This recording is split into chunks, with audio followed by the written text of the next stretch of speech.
Hello students, and today we are going to discuss about a topic from the cycloidal curves, which is cycloid, superior trochoid and inferior trochoid.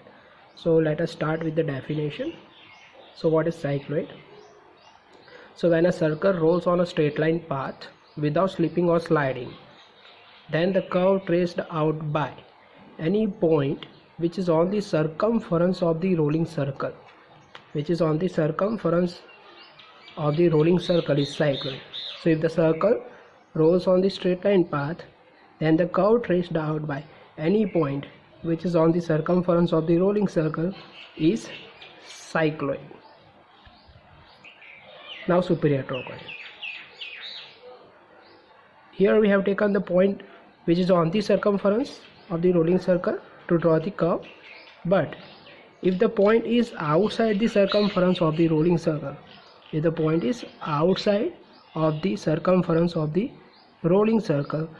the curve generated is known as the superior trochoid. And if the point is inside of the circumference of the rolling circle, then the curve generated is inferior trochoid. Now let us start with one example of the cycloid. Here the question is given: the circle having diameter 60 mm rolls on a straight line without slipping. Draw the curve traced out by point P, which is on the circumference of the circle, for one complete revolution of the circle. Initially the point P is at the point of contact between the straight line and the circle. Name the curve. So now first of all draw the circle having diameter 60 mm, radius 30 mm and straight line path which should be perpendicular to the vertical diameter of the circle. Now the circle rolls for one complete revolution.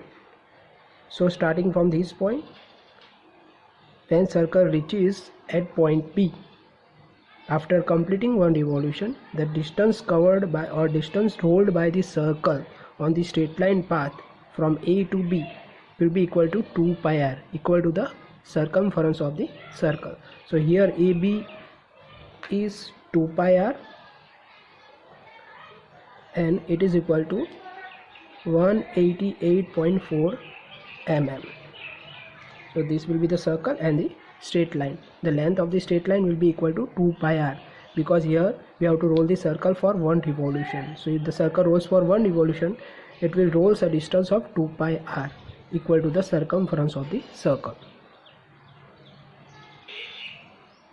Now divide the straight line path into 8 equal parts. For that, first of all draw an inclined line from point A and mark 8 points at equal length on this inclined line up to 8. Join the last point to the point B and draw the lines parallel to this line to divide the straight line into 8 equal parts. So you have to divide this straight line into 8 equal parts by using the inclined line method. Now draw a line passing from the center of the circle and extend this division up to the line of the center of the circle and mark dead points at C1, C2, C3, C4, C5, C6, C7, C8. Now here we have divided the straight line into 8 equal parts, so we have to divide the circle into 8 equal parts also. So now divide the circle into 8 equal parts. So now here we have divided the circle into 8 equal parts. Now the circle rolls in the clockwise direction. The first point which is going to touch the straight line will be this point. 1, 2, 3, 4, 5, 6, 7. This is 8 and it is our P0. P0 is at the point of contact between the circle and the straight line. So we have to draw the curve for the P0 point. So after dividing the circle into 8 equal parts, now draw the lines parallel to the straight line. Draw the lines parallel to the straight line from 1, 2, 3, 4, 5, 6, 7. So after drawing the lines from 1, 2, 3, 4, 5, 6 parallel to the straight line path, now next step is measure C0 to P0, put the rounder on C1 and give an arc on the line passing from the first point of the circle. Give an arc on the line passing from the first point of the circle. Put your rounder on C2, give an arc passing from the second point of the circle. C3, give an arc on the line passing from the third point of the circle. C4, give an arc on the line passing from the fourth point of the circle.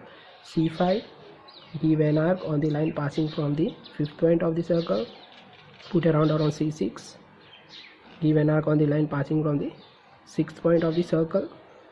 Put a rounder on C7, give an arc on the line passing from the seventh point of the circle. Now mark these points. So mark these points P1, P2, P3, P4. You have to give an arc in the clockwise direction from each point like this. Clockwise direction, because circle is rolling in the clockwise direction. Mark this point P4, P5, P6, P7 and P8 and draw the pre-end curve passing through this point P1, P2, P3, P4, P5, P6, P7 and P8. The curve generated will be a cycloid.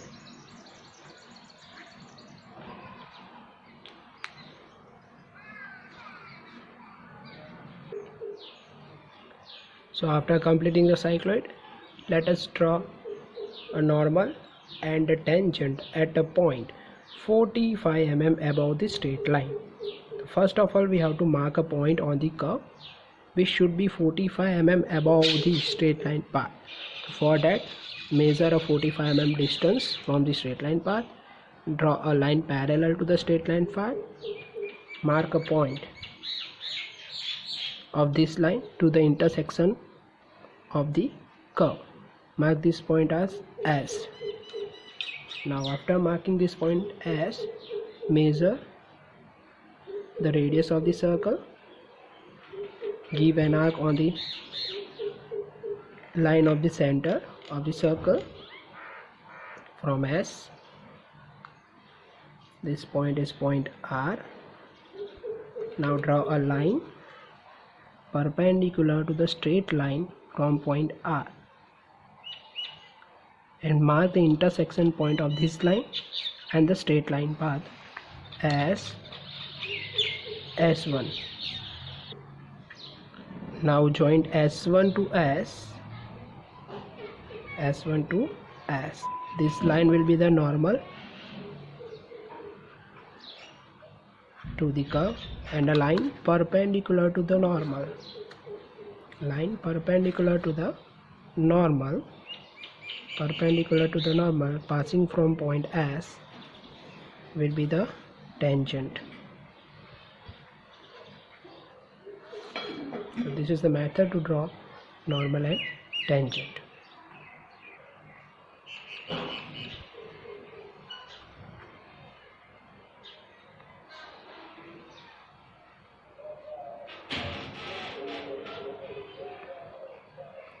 Now let us do another problem. The statement is like this: a circle having diameter 60 mm rolls on a straight line without sliding. Draw the curve traced out by a point P which is 45 mm away from the center of the circle and name the curve. First of all, draw the circle having radius or diameter 60 mm. Draw the straight line. Here the length of the straight line will be equal to 2 pi r because the circle is going to roll for one complete revolution. After drawing the straight line path, divide the straight line path into 8 equal parts by using the inclined line method. Now draw a line passing from the center of the circle and parallel to the straight line path. Now mark the centers C1, C2, C3, C4, C5, C6, C7, C8 from the points or from the division of the straight line path. Now mark this point P, which is 45 mm away from the center of the rolling circle. The radius of the circle is 30 mm, and we have to mark the point, or we have to take the point P 45 mm away from the center of the rolling circle. So distance of C0 to P0 will be equal to 45. So P0 will be outside the circumference of the rolling circle. So the curve generated will be superior trochoid. So after marking this point P0, draw another circle having radius is equal to C0 to P0. It is equal to 45.